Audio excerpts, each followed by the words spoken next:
At any rate, you can load several different clips into a program like Virtual DJ, and you basically just tell the program, whenever I'm playing a non-music video, play something else, and it will.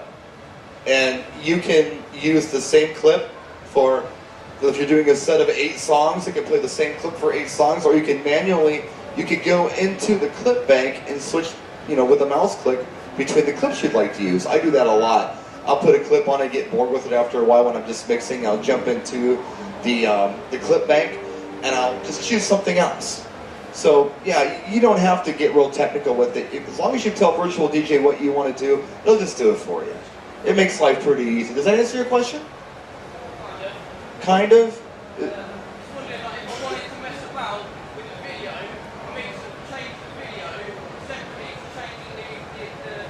So what you're saying is you'd like to scratch with that video, perhaps. Maybe you want to change the pitch of the speed of the video or something like that? Well, you can create your own video with something like Sony Vegas, right? You can take the track itself and you can take whatever video you want and you can lay that track over the video, make it an MP4, and essentially use it in Virtual DJ. It's like a music video, right? You can do that. You're looking at overlaying a separate video to a separate audio track. Right. You'd either do that over in an editing suite, or there is software out there where you can actually just lay it over. Virtual DJ will do it even. Well, there you go. You can definitely do that. Anybody else? Any questions? Yes, sir. That's a good question. How powerful of a computer would you say that a person would need to get started with video? I don't know really like the specs of what's I guess recommended, but I just know that once I got my MacBook that I really had no problems with it. So. It's a Mac guy. These Mac guys are all the same. Mac answers all your questions, solves all your problems, right? Right? Yeah, it was peace of mind. I had an old PC, and not to say anything against PC, maybe I had an old version, but when I was trying to do video, it was just stuttering, and I wasn't getting the smooth images that I wanted, so it was just a no-brainer for me, just because I don't have time to, look up the specs or anything like that. So I just bought it, and it's just been easy ever since. So. I think to answer your question, you don't need a Mac. Okay? I think a Mac is probably the best way to go if you're really getting into some serious, heavy-duty editing, animations, things like that. It's an artist computer. But I think pretty much any relatively decent computer that you buy, laptop, will run this. And, if you go really on the cheap, maybe not so much. I mean, as far as the specs go, Andy, do you have any insight on that? What would be like the minimum specs you would go for on a computer?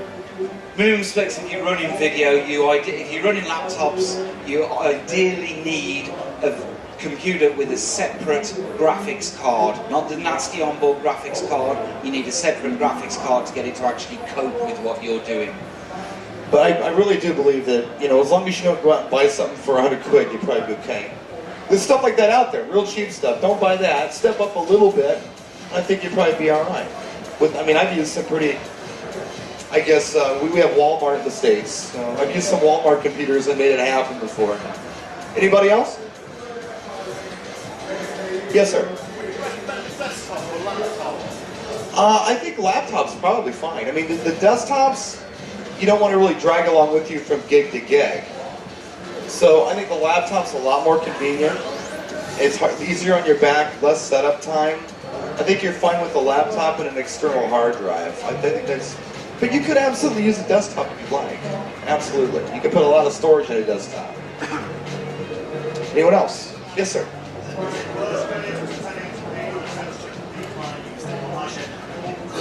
High def. Yeah, definitely go high def. What do you mean on the monitors?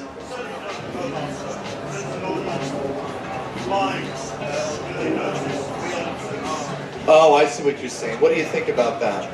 To be honest with you, my projections are 720, my screens are 1080. The signal that comes out is 1080, it splits up and down to match the projection or the screens that I'm using.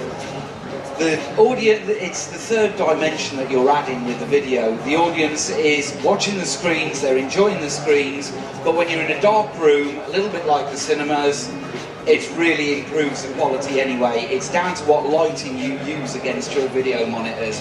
Don't go in with an all guns blazing, mobile disco, lit up like a Christmas tree like you normally would. You need to back your lighting off a little bit. It improves the quality on the screens. As you say, it's dark in here now, or it's low light in here. You can see the quality on the screen. Even when you scratch him, the video doesn't dissipate on him. You end up with the same quality. It's a lot to do with the ambience of the place as well as the quality of the video you're putting into the screens. It's my opinion that at the distance most people are viewing this at, your 720 is fine. Yeah, the cost isn't as bad, absolutely. Not only that, but the older videos, and a lot of us are, like, who does old school in here? Like, you know, the classics, the cheese, I love cheese, I'm not ashamed, I'm a cheese guy. That stuff is not HD. It's never gonna be, so it doesn't really matter. Anybody else? Yes, sir. How do you display to more than one screen? Now, there are several ways to do that. Now, we can use a VGA splitter, and sometimes you can jump between television and television. You can have SVGA in, SVGA out. How do you go from screen to screen? In the club, they have giant SVGA splitters, right? Yeah, that's usually like just a display splitter, and they'll have, you know, multiple outputs, so you can go into different links of the projections or TVs. I've been told by some experts in the business, and of course it's their opinion, who knows, but you're better off using SVGA than you are HDMI. Simply because it's tougher to split an HDMI signal effectively. An HDMI is created to carry audio and video, and on your display monitors, the only thing you really need to carry is video. So SVGA is easier to split, you don't have the resolution loss. And I don't, that's just a little addition to the answer to that question for you. I hope that helps. Anyone else? Yes, sir. Do I do a lot? Oh, Andy? Yeah, Andy does a lot of weddings with video, don't you? Yeah. Yes, crowd cameras are fantastic. Not so much on the wedding side of it. It's nice for the first dance if it's a big wedding. First dance, get a crowd camera over the top of the dance floor or up in the rig looking at it. But that's usually the only times I'd use it. It's mainly 18s, 21st, sweet 16s that are creeping in, and obviously school proms. They love to see themselves on the screen, especially if you fade one over the top of the other, as opposed to actually just splitting it, or even split the screen with half crowd cam, half with the video that you're playing. Yeah.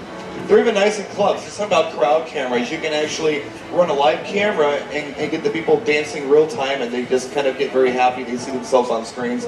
People like to see themselves. Take it from a guy who does YouTube videos and watches them all the time.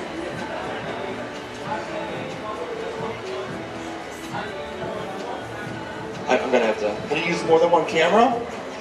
There again, you have splitters, where you have like an A/B splitter on your cameras, multiple cameras. With the Virtual DJ offers umpteen camera inputs, but only through USB. If you're using decent quality cameras, you're having to go in through a USB capture card. That pushes more and more strain on your processor. The easiest way to do it is have one input off a USB or onto a capture card, and then use a separate vision mixer to use more than one camera. Anyone else? Yes, sir.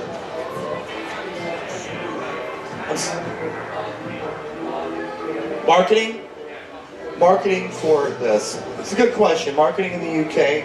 The one thing I will say before you even hand him the microphone, your best marketing, always, no matter what you're doing, be it video or music, or any kind of disco as you call them here, your best marketing is the gig you're doing at the moment. When you go into any given situation, when you go into a wedding reception, an 18th, whatever it is, if you're doing a bang-up job, if you're really just tearing the roof off the place, that's your best marketing.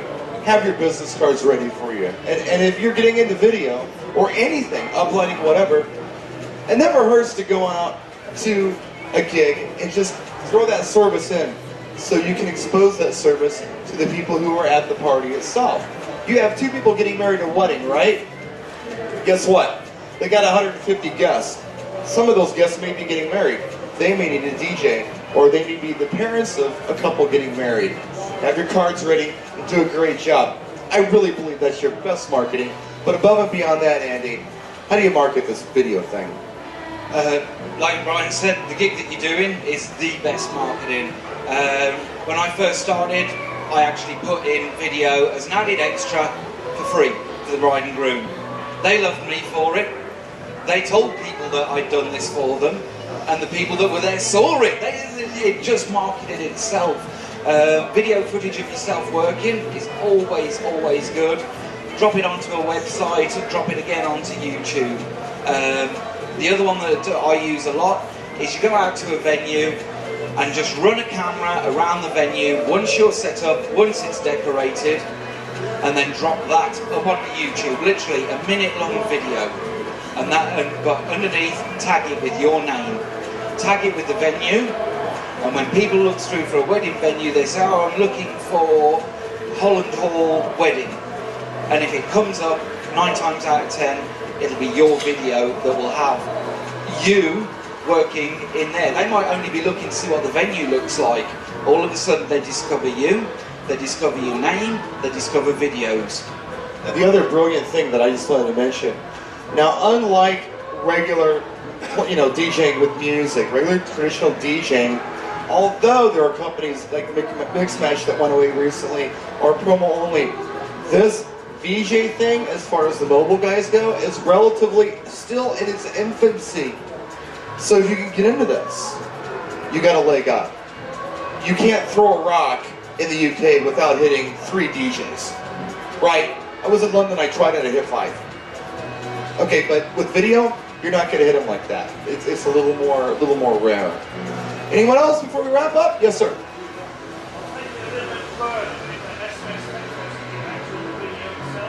Yes.